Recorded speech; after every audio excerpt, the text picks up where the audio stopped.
Welcome back to the best fantasy football podcast on the air, the Fantasy Football Fiend podcast presented to you by Manscaped. I'm your host, Zay, the Fantasy Football Fiend himself. As always, I got my bros with me, the Fantasy Phenom Young Vander. Holla at the people. Fantasy Fiends, what's going on out there?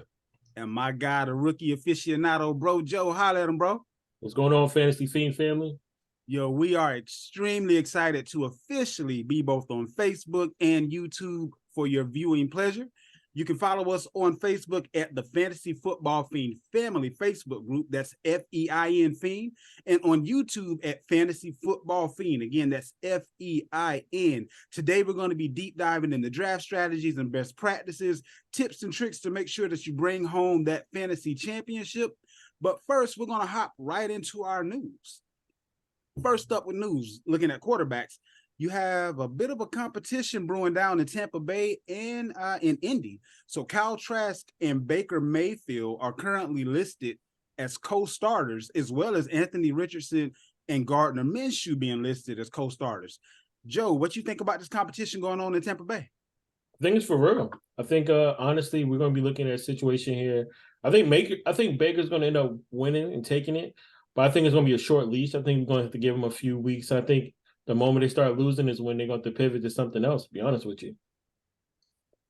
Vander, you got Anthony Richardson and Gardner Minshew, co-starters. Yeah. Is this real, or are they just trying not to take any steam away from the young guy? Well, I think it has gotten realer since this whole Jonathan Taylor news that's going on. I think initially they probably want to slow roll the rookie in, like I've been saying, maybe week 4 to 6 or something like that. But now that Jonathan Taylor's out, this is their best weapon. So now you got to go to your very next best weapon, which would be the rookie, Anthony Richardson. So I think now they're trying to get him up to speed a lot quicker. So he may start week 1 now that this whole Jonathan Taylor news is going on. How much does that change where you'd be willing to draft? He's definitely skated up the board. Okay. You know how we feel about these mobile quarterbacks. You know what I mean? So I definitely think I don't want to know. I'm going to say, and this is kind of jumping out the window, but he may be a top 7 quarterback now. Oh, due to the legs, because let's think about it. In the draft, or where he'll end up? No, he should be. If he's announced a starter week 1, he should be a top 7 to 8 quarterback. Because I mean, think about it. We seen Taysom Hill be a quarterback 1. He's not even really a quarterback. We seen Tebow when he was a starter be a QB1. And then I think these are guys who have a lesser arm than this guy, who probably run the ball better than both of those guys. So with that being said, I mean, he got to be in the top 10. You know, that's just he got to be. But I'm going to go up to maybe 7 or 8 and say he got to be in that range now if he's listed as a starter. Not a whole lot else going on with quarterbacks, other than who's going to play in the preseason and who isn't. Not much fantasy relevancy there. We have a few injuries or people coming back from injuries as far as running back is concerned. We have Kenneth Walker III, who is running full speed now. So it looks like the groin injury is kind of behind him. And Charbonnet, the rookie, might not get the run that we kind of may have thought that he was going to get based on the injury to Walker. Marlon Mack is snake bitten, man. This dude, his Achilles is done. But at least he got hired before he got hurt. So at least he's going to get a check this year. So, I mean, there's that part. Fantasy relevant, though. Kevin Harris of New England, he's now getting more snaps and bites at the apple than his counterpart, Pierre Strong Jr.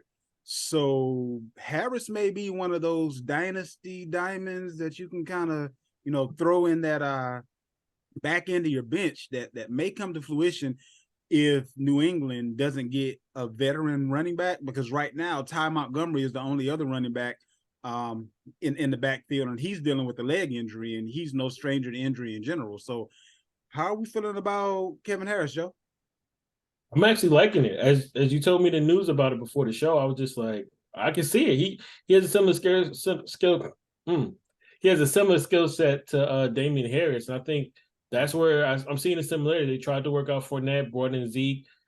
I'm not saying he has anything close to them, but maybe that's where the skills that they lean into, more of a physical back, a more changeable pace from, Ramondre Stevens. So I'm liking that move. I think it does have some relevancy to fantasy. Another injury that we pretty much could have put on the calendar that it was going to happen, but I'm more so interested in what happens behind this guy now. Jeff Wilson Jr. leaves with an injury on Wednesday's practice. Injury is currently undisclosed, but before he got injured, rookie Devon Achane was already kind of showing out. His teammate, Tyreek Hill, was basically saying this guy can run through you, run around you, run past you, whatever he got to do. And Wilson and Mostert always get hurt. Let's just call a thing a thing. So how far does Achane shoot up your board now, Bear? Who's been talking about this kid? I mean, he's already, to me, he's already going to be the RB1 eventually. It just had to be when it was going to happen. It just may happen a lot sooner now. Right. Because Mostert, he may get hurt tomorrow. You know what I mean? So it's just one of those things, those guys. So, yeah, I mean, I've had him sitting right there. So, but the one thing about that, keep your eye on this Dalvin Cook news. Right. Because that's the one thing that can maybe railroad Achane's rise to fame a lot quicker. I mean, they may be out. It seemed like Cook was maybe doing the whole "Who Loved Me More" thing, right? And the Jets was just, maybe just a pawn in this whole scheme of his. So, just watch out. Patriots were too, right?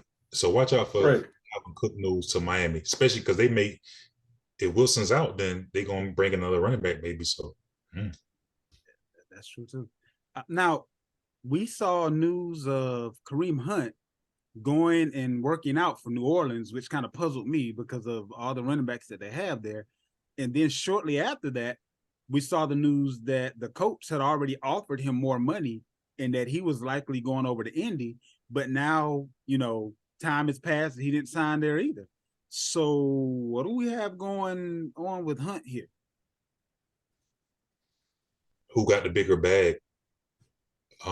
It's like you thought running backs were a fraternity before, with how they're being treated as of late. They're really sticking together, coming together, and things like that. So it's really become all about the dollar. From what I've been hearing, before he was even able to step foot and have a physical, they called with a bigger offer. So that was the thing that made him get on the.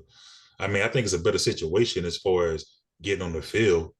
Less competition. Sure. But the money, it's flat out. And I mean, honestly, like you have the JT situation going on, but even if JT was there to start, he'd still be better off being in Indy. He would definitely be the RB2 there versus going to the Saints, who might end up cutting them based on the amount of RBs they already have in camp. So, that would be a good spot for him. But as far as Dalvin Cook, I know y'all brought up Dalvin Cook. I'm not exactly sure what he's going to do. It's kind of interesting that he's been to 3 different teams now, and apparently he's not satisfied with the money that any of these teams are putting out there, and that's the reason he hasn't signed anywhere yet. So maybe he continues to wait. Who knows? There's a few wide receivers that are either coming off of injury or were just injured. You got Garrett Wilson. He's not on any team drills or anything like that just yet. He's still coming back from that ankle injury. And then you have Rashad Bateman, who just came off of the PUP list. So, Joe, I know Bateman was one of your guys last year. And the theme, the running theme is if Joe brings up a guy, the year after he brings him up, he's going to be a stud. So is this Bateman's year? Is he going to be a stud this year? Or did he wait a year too late now that Odell Beckham Jr. is there and Zay Flowers? It's the truth. I done sat here and thought about how many times I done got wrong about something. Then a year after, a year too late. It's always wrong. I think you with him is delayed. the quality. Yeah, just a year late, right? I think with Bateman, I think he's a really good player. I think the health is just something else. The Lynn Frank is a big injury and a tall task that somebody to come back from. But his skill set, right? I think that's the thing that I'm still heavy on. I think he's a good player, but they got Zay Flowers. That's why I'm like, I'd rather just sit back and watch this move. As much as I like him, Odell is doing relatively well. I think, going to Vander's point with Isaiah Likely that he spoke and mentioned so much of last season, that's a guy who's been standing out, catching a lot of passes. I think he's still a good player, but I think respectively, I just rather see the dust settle before I kind of give it to Bateman. Respect. We got a couple of other injuries. Chase Claypool suffers a hamstring injury on Wednesday, and then Jalen Waddle also suffered an injury right now, undisclosed. But how are we feeling about these wide receiver cores if these are long-term injuries? We know that, ankles and hamstrings, calves, things of that nature, your lower extremity injuries can kind of rear their ugly heads later on in the season, or may take several weeks to truly get over. Are we worried about these guys at all? Not really. I mean, people knocking the rust off right now. It's going to be a little few tweaks here and there. But I think, it's more precautionary for a lot of these guys. So like a guy like Waddle, that's not like an injury I'm concerned about. You know what I mean?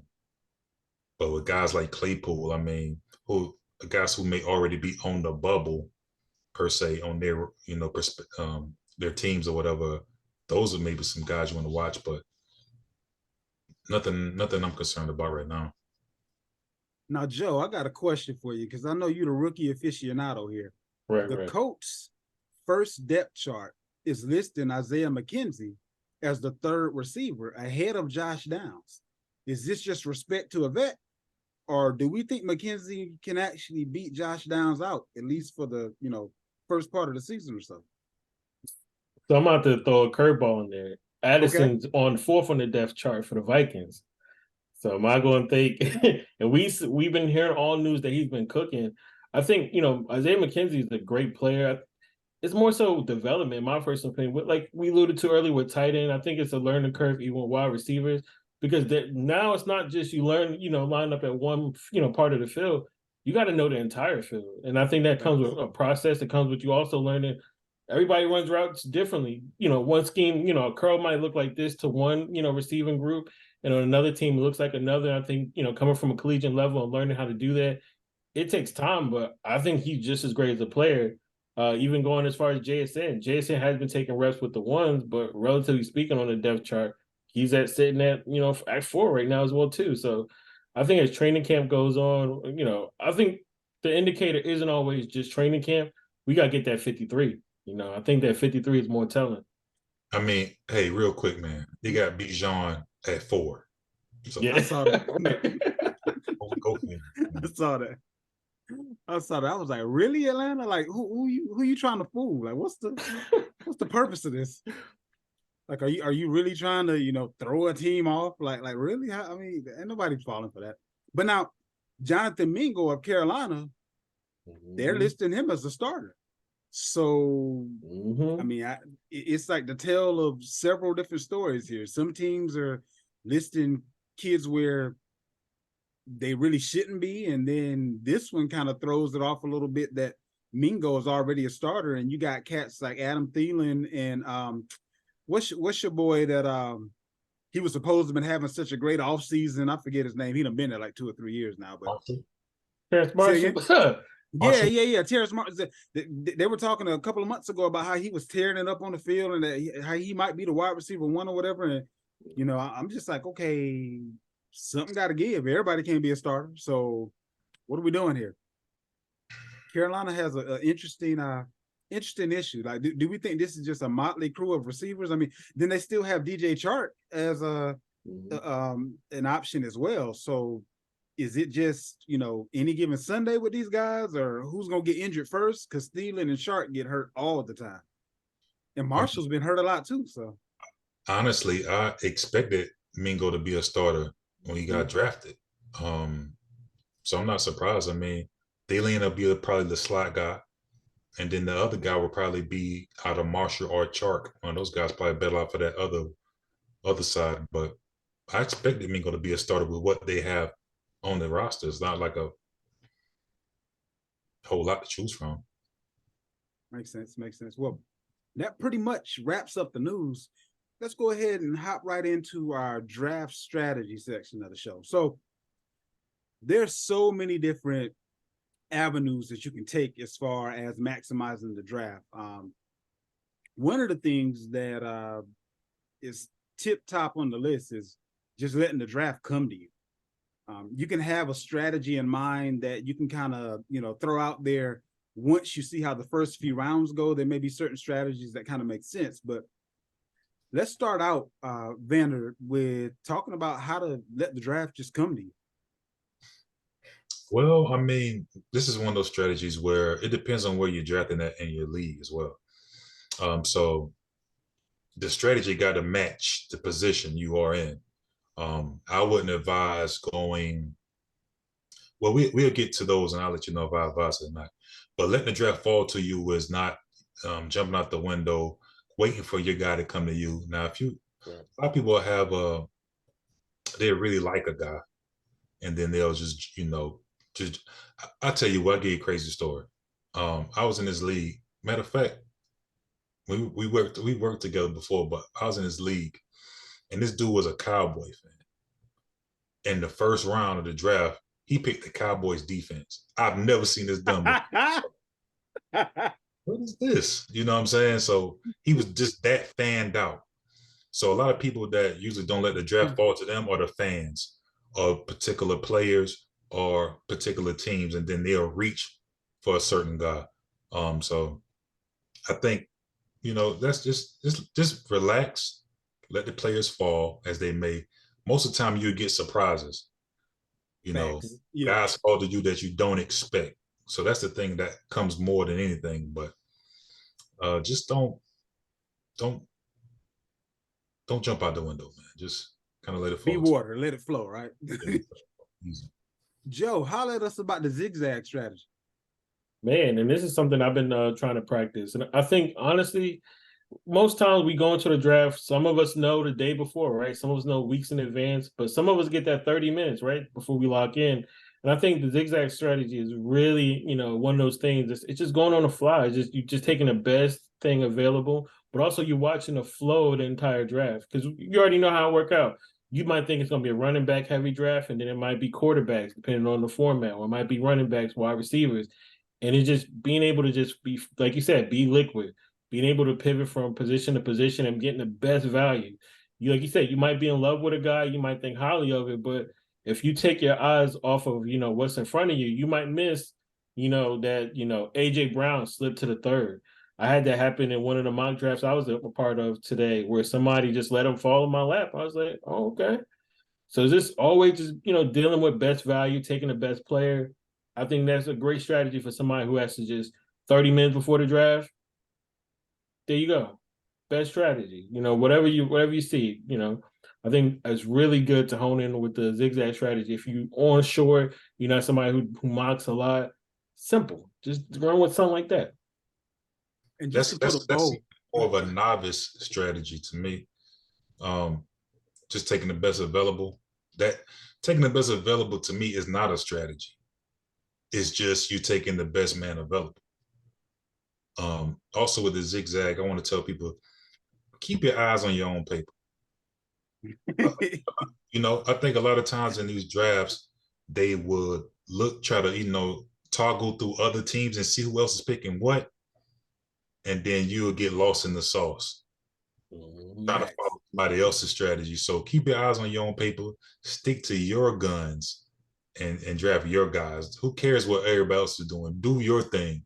And then at the end, you will see, you know what I mean? So absolutely. And just to put a bow on that, and on that part of draft strategy, essentially what ends up happening, if you follow behind other people, let's say, for instance, RB goes off the board quickly, right? So let's say 5 RBs go off back to back to back to back. If you panic and say, oh my goodness, RBs are being taken, I need an RB. What you just did was you got the 7th, 8th, 9th best RB versus getting the best wide receiver. It doesn't make sense. It don't line up. So then you also keep yourself from being able to make trades, because why would I trade you the better running back when you're trying to give me the guy that was picked, 8th off the board, when really what you could have done was pick one of the better other positions. Right. And then even if you wanted one of those top running backs, you can give up one of those top wide receivers, top tight ends, top quarterbacks, whatever the case may be, to get that guy. But when you just follow behind the trend, especially if you aren't the one setting the trend, you're just on the back, you're on the back end of it, and you're not getting the best value. You're also not even getting anywhere.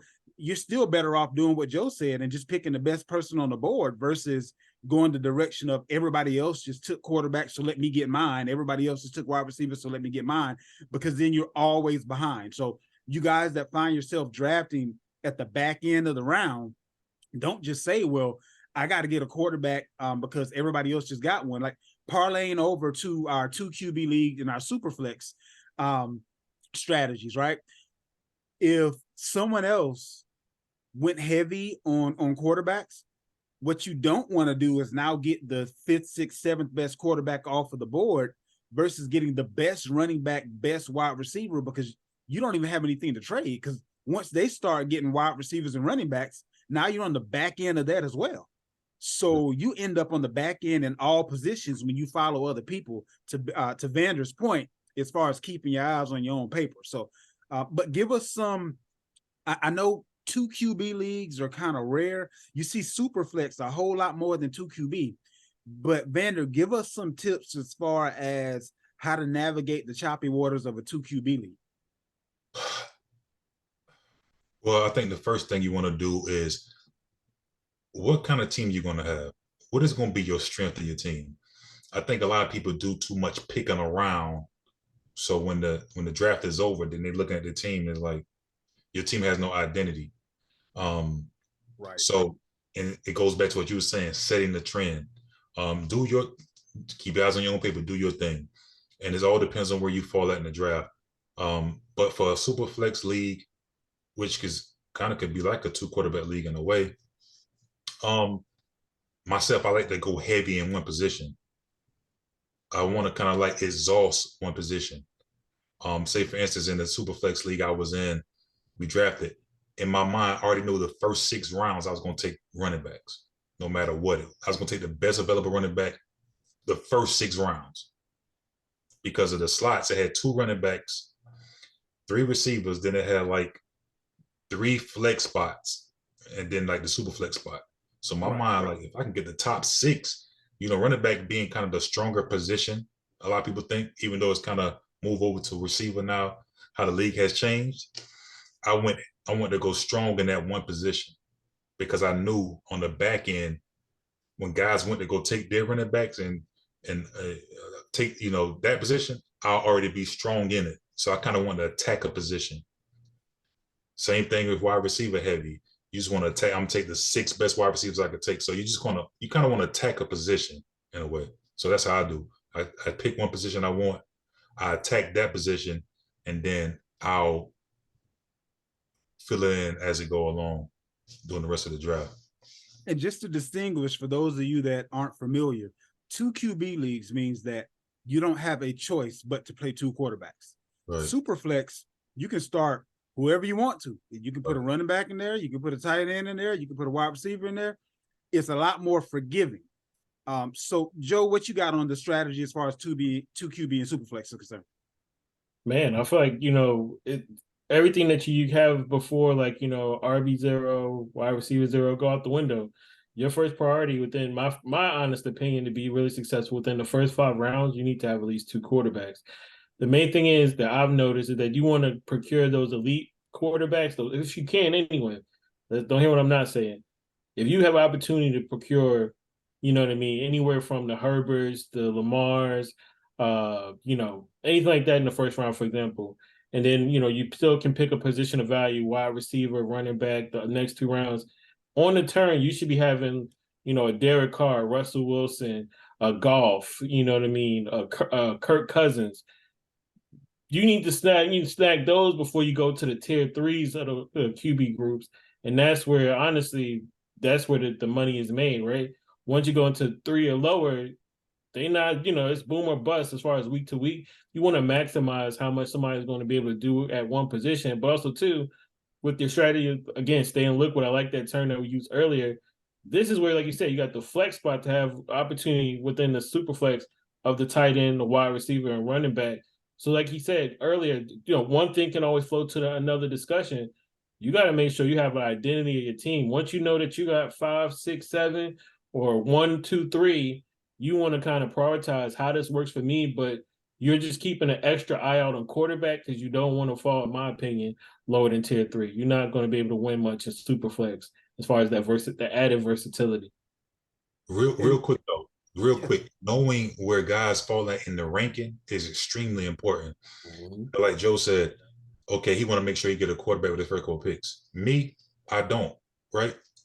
I see it different. Like we just spoke about. I was just saying Richardson could very well be a top 7 quarterback, but that's not where he's ranked. So if I'm going if I'm already going running back heavy, I got the Derrick Henry, I got Saquon, I probably got Pollard, I got Mixon, I got all these dudes on my team already. So by the time he's ready to go pick his running back, he may be a Pacheco. But see, I got Anthony Richardson now with my pick as a quarterback. So he got Mahomes, but I got Anthony Richardson. There's going to be a lot of weeks that Mahomes scored 20, Richardson going to score 20. Right. I mean, you have a guy with a higher ceiling is what I'm saying. So if you can go ahead and go heavy in a position and get that, knowing where some of these boom guys at rank wise, and that's for every position, not just quarterback, because there's going to be some running backs that's going to be low, like maybe like a Madison who has a kind of lower rank right now. Yeah. Or a David Montgomery type or something right. like that. So it goes both ways. So whether you go strong wide receiver, you can find that boom running back later. Or if you go strong quarterback, then you can find that boom receiver later. Like it's so knowing what guys are ranked at pre-draft is extremely important to find those boom players. And again, going back to our original premise, stay liquid, because the way you end up going may be based upon what you did in that first, second, or third round, and you went into it without saying, hey, this is what I'm going to do. But, this wide receiver failed to me, and then another wide receiver failed to me. That's a wide receiver 1 as well. Well, because I have flex spots to fill, and I may just go ahead and go wide receiver heavy because that's the way it failed to me. Or I may end up, let's say, me and Vander are kind of along the same line of thinking as far as QB is concerned. I do want to have my 1 QB that I can kind of count on week in, week out.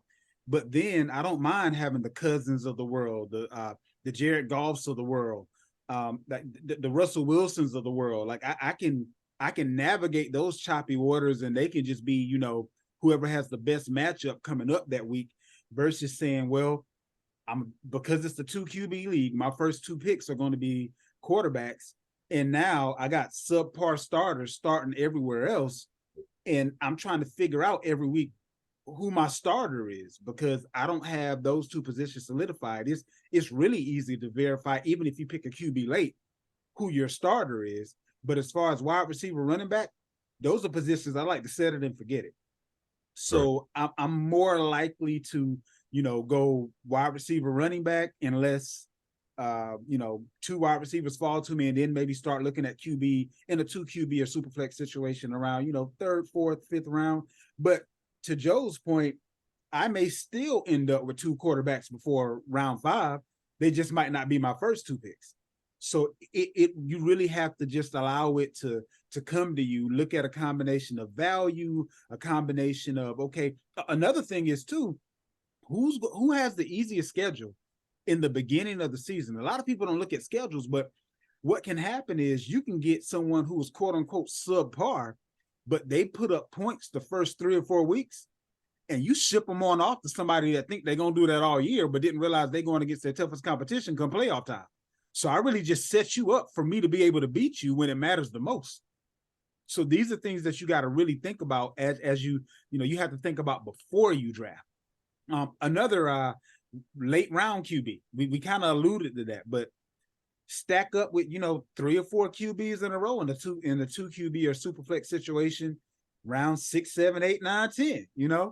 Your rookie, in many cases, your rookies may be available. You may have it may be a quarterback that people are scared off of that may be available. But if all think like your Derek Carrs of the world, your Sam Howells of the world, if you stacked up Brock Purdy, there you go. So, but if you stacked up at running back and wide receiver, and you can count on those positions every week, well, even bad quarterbacks normally put up 15 to 20 points in any given week.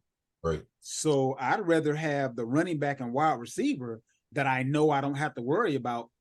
And as long as the quarterback just isn't god awful that week, you aren't going to tank my team. Right. So there, different ways to look at it. But speak on the late round QB thought process, man. Again, if you're picking late round quarterbacks, then you want to go with the guys like you was alluding to, the Tannehills. Right. Yeah. Yeah. Think about it, right? If you build your team around quarterback heavy, in a way, right? Like you got to have Mahomes, you got to have Herbert, a Burrow. You trying to tell me there won't be no weeks that Burrow maybe got 15? True. So now look what you did to your team. So you might have went head to head with a guy. You got Burrow. Maybe he didn't have a good day. He had 16 points. And maybe this dude got Sam Howell, who got 16 as well. 16 points, yeah. So then how is this thing going to look? Because you didn't beef up the rest of the positions, and this guy over here missed out on some of those positions. So I just think quarterback is a lot closer than a lot of these other positions, if that makes sense. I think wide receivers a huge gap. Running back is a lot closer, but quarterback is even closer. Yeah. It's also going off the scoring in your league that you're in. Yes. Well, that plays a huge part. So if you are getting points for big plays or 6 points for touchdown passes, then yeah, that's gonna make a big difference. I mean, the Mahomes and those guys are gonna be a lot more valuable than also how many points are deducted with an interception. Correct. Right. You know what I mean? So you already spoke on like Mayfield and Trask, guys like that, who's probably gonna be, if given opportunity, gonna be throwing upward of 20 picks a year, 20 picks this year, something like that. So yeah, it's knowing you're scoring in your league as well is gonna play a major part. So Joe, talk to us a little bit about the difference between wide receiver heavy and hero wide receiver and the best way to go about handling both of those. Yeah, man. So I think going with the hero wide receiver, most times people it's just more so capitalize on a wide receiver early, and then foregoing that for the next several rounds or so, just to capitalize on the other vacancies left on the team. I think that's a good strategy as well too. And then obviously the zero wide receiver, I like getting running backs. Like going back to Vander's point, like you said, I think to me the main thing is getting the elite runners. The boom or bust on the elite running backs is way less likely than when you have the lesser known commodities. So a CMC, like to your point, if he was to have a bad week, that's still 10 points, 12 points. But the upside is 30, 40, 50 points because of what he's able to do. So I think capitalizing on those elite running backs early are great because once we get to the 5th or 6th round, which now is Ramondre, is Joe Mixon, it's some of the we're gonna get to the RBs in a second. Oh, throw out some of the wide receivers. Oh, the wide yeah. Let me get back to wide receivers. But within that wide receiver strategy, zero wide receiver, I think it really works. I like to target value. That's the one thing too. If I'm going to target somebody, as far as wide receivers in the later rounds, or just add in additional wide receivers, I'm going for value. I'm going for people to get a lot. Like I love this guy to death, Deontay Johnson. Somebody who's going to get 140 targets every season. If I'm going to go that late into the draft as far as wide receiver, going into the pile like that, a Jordan Addison who knows is in a team that's a pass heavy team who's going to get a lot of targets. I think it's a lot of added value sometimes, depending on what you preclude, further earlier on in the draft to kind of go back and target those high value players. A DJ Moore who's underlooked because of Justin Field is going in later rounds. This man is a dog by himself. I think, it's not asking him much to have a good season. So those strategies are pretty good. I just enjoy all of them. Honestly, I'm a fan of every strategy in some sense. Vander, what you got on the wide receiver heavy and the hero wide receiver? The wide receiver heavy is my favorite. But you only want to do this strategy if you're picking at the back of your draft. Right. You don't want to be the second person in the draft and you take first person and you take Justin Jefferson. That's not wise because then it's going to take you another, maybe it depends on how big your league is. It could be another 13, 14 picks, maybe 16 picks till you pick again So how strong wide receiver are you really gonna go if those many guys went before you pick again? So me, I love to go strong wide receiver, especially when picking at the back of the draft, because wide receiver is a position that people kind of like want to go back to later. They don't go this strategy a lot. It's not very popular. It has become more popular in the leagues I've been in because I've been doing it for years. But I love to look at my team when you see I got Justin Jefferson, I got Devontae Adams, and now I got Garrett Wilson. You know, those are my first three wide receivers. Or it's been times I have something like Jefferson, Kupp, Tyreek Hill, and then when the draft is over, everybody's looking like, oh, how do you do that? How do you get up? You know what I mean? So then you could take some of these guys that Joe was talking about and use them as trade bait to get some of the running backs that you want to get, because there's going to be a lot of value. Say, for instance, if you go hero wide receiver, you're able to get, let's say you get Chase, and then you come back and you get a Devonta, and then you get a Garrett Wilson. Guess what? That next pick, you can get maybe a Calvin Ridley. So this is a very popular player right now that's shooting up boards, but he's now maybe not your starter. Maybe he's your bench guy. Now you could take that value and go get that running back that you missed out on because you went strong in this wide receiver position. So when you go heavy on hero wide receiver, you want to take the receivers that's not starters or they're not listed as starters on your team, but will be starters on other teams, and use them as trade value to acquire the running back that you missed out on, to acquire the quarterback that you missed out on. So this is my favorite strategy to do. You definitely want to do this when you're at the back of a draft. You don't want to do it at the front of a draft. Now you have a few different RB strategies. You have the RB heavy strategy, you have the hero RB strategy, and the zero RB strategy. For me, in today's game, it's really going to be dependent upon if we're talking PPR, half point PPR, standard. Most people are playing either half point or full PPR, but I'll start out with standard. If it's standard, I'm probably going heavy RB because I'm looking at touchdowns more so than I'm looking at weekly yard output. And your running backs are much more likely to get the touchdowns. And if I'm not getting a point per reception, I'm definitely less likely to go zero RB, because with the zero RB strategy, I can get guys that are going to give me double-digit points just because, you know, they're going to get 50 yards and catch 5 balls. So I don't really have to go, you know, top level RB. I can go, you know, heavy wide receiver. I can go ahead and get that, you know, high quality quarterback out of the way, because there'll be a ton of guys as far as running backs are concerned that are minimally going to get that 50 yards, 5 catches, or they may look up and get a touchdown in a given week. But my favorite strategy amongst the RB strategy is a hero RB. Go ahead and get that RB1 position solidified, a guy that barring injury, he's your guy. And you can always find or trade for somebody to fill in that second spot. Now, if we're looking at a league where you have several flex spots, I'm more likely to go RB heavy. If it's only in a traditional league where you have, you know, 2 RBs, 3 wide receivers, no flex, then I'm probably going to punt the position but I'll do the hero. I'll go ahead and get that first guy, and then I can always fill in that second running back position. So as far as RB is concerned, it really does depend on your settings. It also depends, to me, on knowing your league. If it's a league that I've been in for like some years and I kind of know and understand the ebbs and flows of the league, I'll probably do things a little bit different than if I've never drafted with a group of individuals before. I'll probably play it a little bit more safe if I've never drafted with individuals before, because I don't know where the zigs and zags are going to come from. But like, say, for instance, in the league that we're in, Barry, that it's been what, 12, 13 years now we've been in this league. It's a standard league with no flex spots. So for me, I would prefer to have those top-notch wide receivers and be able to fill in the RB spots versus going RB heavy. And then there are 3 positions for wide receiver, only 2 positions for running backs. And now every week I'm trying to figure out what hodgepodge of wide receiver 2, wide receiver 3 I'm gonna try to end up starting.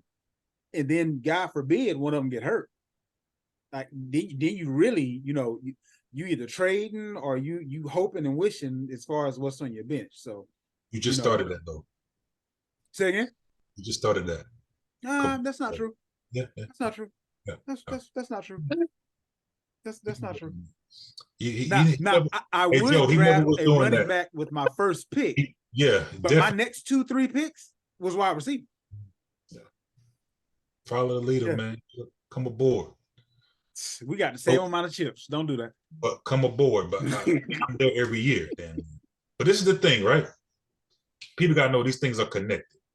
The zero running back and the hero wide receiver are connected. There you go. Think about it.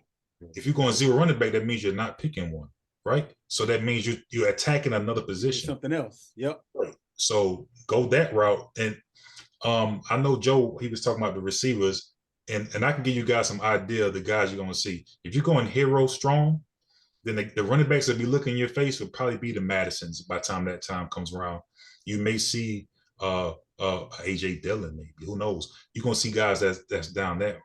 Those are going to be the names that you're probably staring at. If you go strong running back, then the receivers you're probably staring at, you may see a JSN. You may see a who else will probably be there? Definitely Godwin, Evans, some locks I was in there. Definitely a Mike Evans who has slid in a lot of, and that's fine too. So it depends on what works for you. Alan Lazard will probably be in that position. Mm-hmm. Would you rather guys have like that? McCaffrey, Christian Watson? Let's say, would you rather have McCaffrey, Gibbs, and Evans, or would you rather have Chase, Kupp, and Madison? So that's how I view it. And when I look at those two scenarios beside each other, I'd rather take the Madison because I know it's going to be weeks that Madison can score what McCaffrey scores. Yeah. You know what I mean? But it's going to be maybe not many weeks that Evans is scoring what Justin Jefferson is scoring or what Kupp is scoring. You know what I mean? So it's all about what works for you. But for me, I think I can find 80 yards and a touchdown in a running back a whole lot easier than I could find 100 yards and a touchdown in a wide receiver in this league. And with the zero RB strategy, right now there's some guys that are going to have some weeks that are going to be available to you if you went ahead and let's say if we were looking at based on current ADP, right? Let's say the first 5 rounds you went 3 wide receivers, 2 quarterbacks in the Superflex league. You're still going to have guys like Damian Pierce, DeAndre Swift, Cam Akers, James Conner, David Montgomery, Zach Charbonnet, Shamaj Perine, Devon Achane, Antonio Gibson, Jamal Williams, Jarrett McKinnon. You're going to have guys like Tank Bigsby, Raheem Mostert, Tyler Algier, Jerome Ford, Chase Brown. Like, they're going to be guys, especially if you're talking about a PPR league, there are going to be plenty of guys that are going to be able to put up double-digit points every week. Right. So if you have the upper echelon of quarterback and wide receiver, and then you have a running back that gets 5 catches, 50 yards, and a touchdown, you won that game.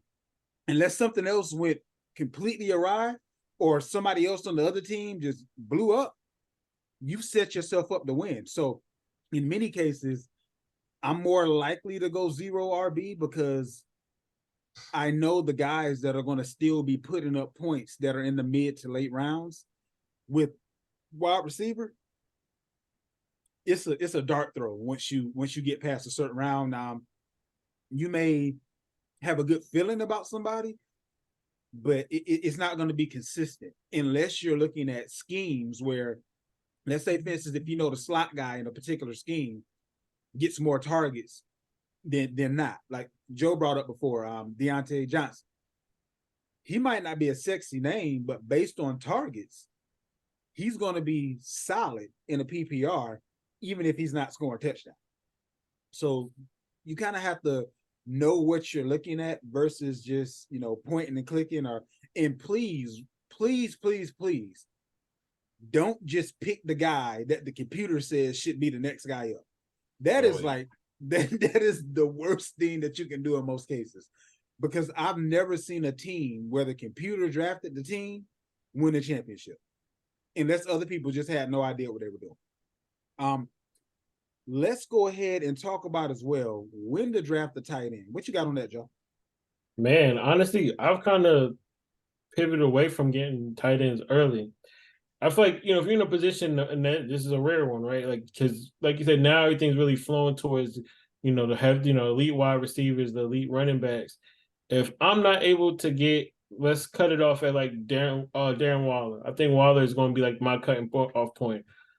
I'm gonna wait, man. Like for example, I'm big on Sam Laporta. For example, he's going in the 11th to 13th round. I can get so much value in depth going so many other positions and then come fall back on a guy who I know is a starter who's going to have some type of value in a high, octane offense, or even going to a Gerald Everett that I like, another guy like. I know off the bat, Herbert loves to target his tight ends, 25% target share, go right to them tight ends. And Everett, had 3 games with injury, and his numbers reflect that, and he on the low. That's a come up. So, when I look at tight ends, if I can't get, like I said, the cutoff for me is going to be at Waller, Goddard. I'm gonna kind of wait and find, that best value or somebody who fits that can be a handcuff. Like again, if I got a Herbert, I'm gonna get Everett. If I got Lawrence, I'm gonna go get Ingram. If I can after I get the elite guys, I'm looking for either a handcuff or a player of value that's going to be featured in the offense at that point.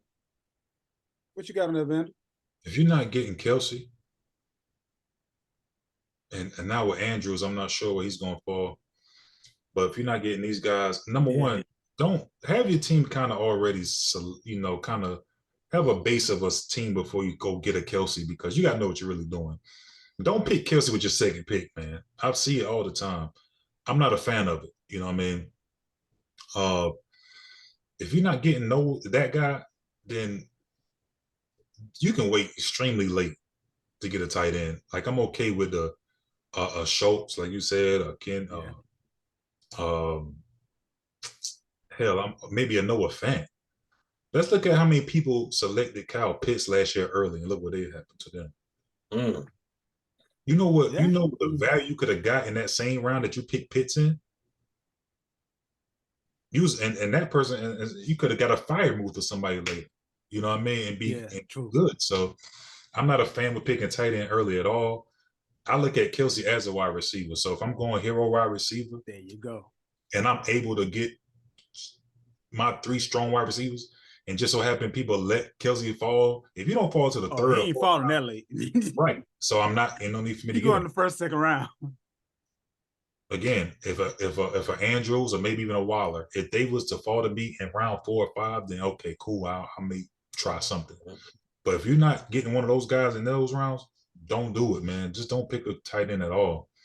I'll wait till late, extremely late in the draft to grab one of those guys, because at that point, everybody's close. It's like Kelsey, Andrews, Kittle. But I'm gonna tell you this though, I don't know that Andrews is gonna be where he used to be, because when Andrews was up there were no other pass catchers in Baltimore. They don't have that issue no more. That's why I said I want to see what Andrews look like in this offense. But I mean, the tight end is a position that's used in this offense as well. We see it in Georgia, but there's a lot of 2 tight end sets as well. So I think likely could, maybe play a little bit in this system than in the Andrews system. So yeah, I think Kittle's gonna take a little rise up. He's gonna get back to where he used to be with Purdy. Just gotta hope he don't get hurt. Right. Who, Purdy? No, Kittle. Well, both of them actually. I think they connected. I agree. That's why I said both of them, because if either one of them get hurt, it's going to be a drastic difference in the outcome for either one that didn't get hurt. Again, don't sleep on Ingram. Absolutely. Yep. In that offense, man, we spoke on it many times before. He has never had a tight end finish less than, I think, 6. It was like the lowest when he was in Philadelphia. So that's somebody that is going to probably have a good base when it comes to scoring as far as your tight end hold. But me, I'll wait, because there's so many guys at tight end that can give me just a little something from week to week. Now, I'm going to tell you, there's one difference of opinion that I think we have right now. Mm-hmm. Travis Kelce has been a top 5 pass catcher, period. Regardless of whether you're looking at tight end, looking at wide receiver, however you want to classify him, he's been top 5, regardless of who you rank him against. Right. So for me, if I can have Kelce solidify a position that most people are going to punt and hope for the best, that actually makes sense as my second pick. But I wouldn't do it as my first pick. But the thing about it is this, right? In a lot of leagues, tight end is just one slot. Right. So it really doesn't help you as much. It does. Points wise. It's basically like having two Justin Jeffersons. I'm looking at weekly points. When you're talking, okay, look at it this way. Mm-hmm. By the time I pick again, the top 5 wide receivers may be gone, but I can get a guy that's going to rank as high as any 5 of them. No, but Kelce's going early in drafts. He's not going lower than those. He's getting drafted like he's a top 5 wide receiver. So that's why I said if I can get him with my second pick, then I wouldn't necessarily punt the position. But it's really going to depend on the league though. But if I can start my draft off with a Justin Jefferson and a Travis Kelce, I'm liking the direction that it's going in for me. Let me ask you a question. Sure. Positionless. Would you rather have Cooper Kupp or let's say Cooper Kupp, a healthy Cooper Kupp, or Travis Kelce? So you put the caveat in that makes me pick Travis Kelce. Because Cooper Kupp hasn't finished a year in the last couple of years. I can't remember the year that Kelce did. No, not last couple. That's just last year he got hurt. He's the number 1 wide receiver the year before. Was the year before last he was number 1? Okay, my fault. Well, I just... Or let's say a Devontae Adams or a Kelce. So here's the thing again. If I can get Devontae with pick 1, if I'm choosing in the first round between the two, like they say, for instance, I'm 11 or 12, picking 11 or 12 or something like that, I'm going to go with the wide receiver. But if I can get a number 1 wide receiver and then come back to Kelce, I love it because it's giving me a guy that I don't have to worry about this position at all for the rest of the year other than the bye week. And he's going to be a top 5, quote unquote, wide receiver anyway, as far as points are concerned. Now, let's say, for instance, if you had picked, Chase last year and you thought he was going to be a top 5 wide receiver, didn't work out. Kelce has been a top 5 receiver for years. Well, the only reason why Chase wasn't because of injury. It wasn't because of he was on pace to. Same with picks. I mean, it's a lot of people that end up getting injured. No. The difference with Pitts was when he was healthy, he wasn't doing anything. That's the difference. I'll give you that because they really weren't using him the way they should. They didn't even have wide receivers. That was weird. I don't know why they would. Yeah. I'll give you that. But I just, it's something about Kelce solidifying that tight end position that just it hit different than any other tight end you can have in my humble. I just think with the Kelce thing, it just, you asking for him to fall to you. You got to be 10, 11, 12, and it's the luck of the turn because. Like you said, he's most likely going in that first round, if not 201 to 203. And so I feel like I agree with you. If he can fall to you, you in the back end of the draft, you pick 10, 11, 12, and he's in the second round. So quick question. What does a person do? Because it's going to be somebody out there that take Kelce with their very first pick. If you're saying that. I don't know about no first pick. If you say he's going to be there at 12. Like, best wide receiver on board, then there's a lot of 12 back picks. There's so many 12-team leagues. Right. So, but you got back-to-back picks. So where do you go? Best wide receiver on board, and then Travis Kelce. No. Okay, let's see if it's a 16-team league. Because there's a few of those going out here, right? Mm-hmm. What does that guy do? 14 and 16. What does that guy do? If he's going to take Kelce at 12. I don't think Kelce will still be there at 16. No. If he take Kelce at 12 or 13, what is your advice for him to do in round 2? Because see, you got to have one thing about taking a guy that high like a tight end, your first pick, you better know what you're doing. That part, better yeah, know you better for know the sure, direction you're going. You know what I'm saying? Because for sure. tight end is not a sexy position, and it's definitely not a position you want to take in the first round. Even though I like Kelsey, he's the GOAT, but I mean, I would suggest that person go actually at that position, you know, best on board between wide receiver and running back. If you went with a Travis Kelce, if you like pick 12 or 13 and you're in a 14 to 16 man league. But I also wouldn't suggest picking Travis Kelce in that particular scenario either. So I completely agree with you on that one.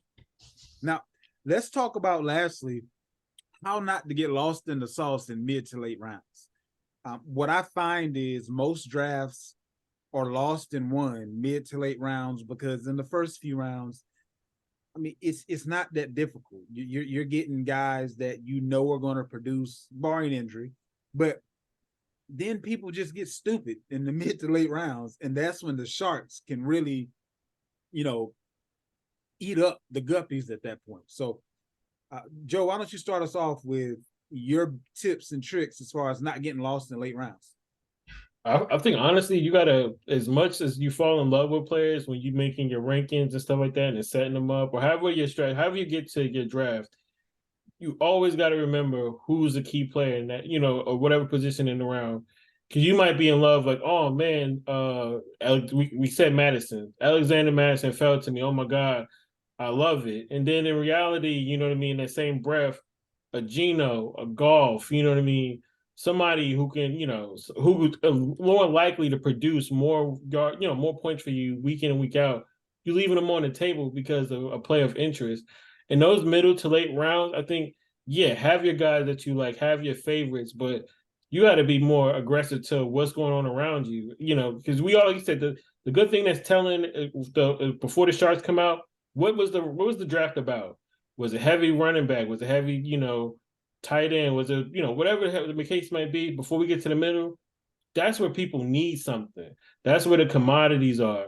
If something was, if it was a run on, running back or wide receiver, now when it's time to pivot to a different position like a quarterback or a tight end, etc. I think you just got to be flexible. You got to be really disciplined to what throw the mock drafts out. Now you're in the real game, you're in the real environment. Find the best value. Like you said, having an identity is better than having a favorite player. right. If you know whatever your strategy is, you better have, stick to that identity first. Bump the favorite players, get the best of it, the value each and every round. I think that's where I'm learning to do. I'm more so identity this year. That's what I'm trying to make our money this year for real. What you got, Vander? I say the same thing. But don't forget to, the strength of your team. Basically, if you went like a hero in something, right? And then you want to attack a different position, just keep attacking that same position. Once you kind of fill out the rest of your team in a way, then like Joe said, the value comes into play then, because these are the guys that you could probably move to get value that you missed out on early in the draft because you did strategies that you did. So knowing the guys, doing your research, and we're gonna speak on it. If y'all just keep staying tuned, we're gonna talk about some of these guys because there's gonna be a lot of guys, maybe like a Kincaid. There's gonna be probably some guys at the bottom that's gonna have a little more value later as the season go on. And you can take these guys and maybe buy a higher guy that slow to produce. Because we talk about that in trade strategies as well. That maybe start slow. And kind of bolster your team a little bit more. And think about it. If you went heavy in one position, you don't have to trade for that position. You're taking these other people and you bolstering the position that you didn't attack. So now your team is starting to look top heavy in all positions because knowing who the valuable guys was and able to. Where is, like you talking about Akine, where is he at rank wise pre-draft right now? I think he's going in like around round 8, 9, 10, But depending on running back what? side. Running back what? Oh, I'm not sure if it's let me see. So a guy like that, right, who could very well be a starter on a very good run-based team in that kind of offense, could be gold if he's already centered around a top level wide receivers. Nah, and actually, I'm actually buying into the Achane hype train, man.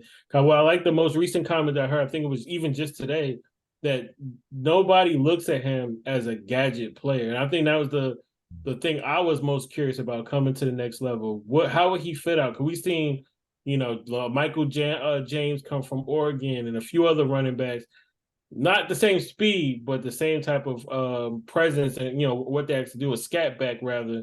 But I'm loving that how they're talking about him is big. And now with the loss of Jeff Wilson, that's huge. You don't see Mo start catching passes nowhere. And they already had this kid at wide receiver from the news you gave us not too long ago. I'm starting to think, I'm starting to get big on this kid now a little bit too, man. I'm gonna start mocking with him being in my boys. Right now, he's running back 39 right now. I expect that to rise quite a bit, but he's at RB 39 right now. He's at 39. Then now you see what I'm saying, guys. So when you go with, like I say, my favorite strategy. So if I got Jefferson, Devontae, Garrett Wilson, like I'm looking strong, you're like, damn, his receivers are strong. And then I got an Akine who doesn't seem like he's not a strong name, but when that production catches up and he's maybe getting RB1 looks, I already got wide receiver ones. Now I just stole an RB1 from the bottom. You know what I mean? With him being ranked 39, this is the kind of guy you're going to definitely be able to get if you go strong wide receiver, things like that.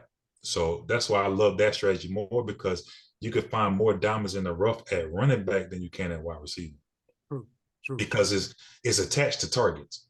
See, running back is not attached to targets like receivers are. You know what I'm saying? It's all about the volume. You already know Adams, Jefferson, Kupp, these guys are going to get 15 targets, 19 targets some games, right? But whoever starts at running back for team A can get 20 carries, period. It don't matter who he is, you know what I mean?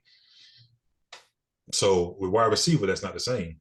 There's not going to be games where you see Lazard get 18 targets. It's just not going to happen. You know what I'm saying? Slayton is not getting 18 targets, no games. It's just not going to happen.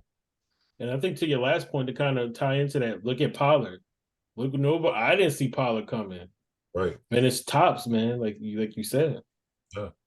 So go that route. What I'll say as far as how not to get lost in the sauce in the mid to late rounds, whenever your draft opens up, some drafts open up, 30 minutes before, hour before, whatever the case may be. The guys that you've had in mind, like your Devon Akines, go ahead and queue them up. Queue them up. Have them in your little waiting area there. So you aren't scrambling, if maybe you have a few guys that didn't show up to the draft. So the computer picks their pick real fast. And before you know it, it's back on you, and you didn't have as much time as you thought you were going to have, to kind of figure out where you were going to go next. Don't scramble and just end up picking the guy that's next, that the computer says should be next based on average draft position. Already have your guys queued up, because after about round 5 or 6, who gives a crap what the ADP is?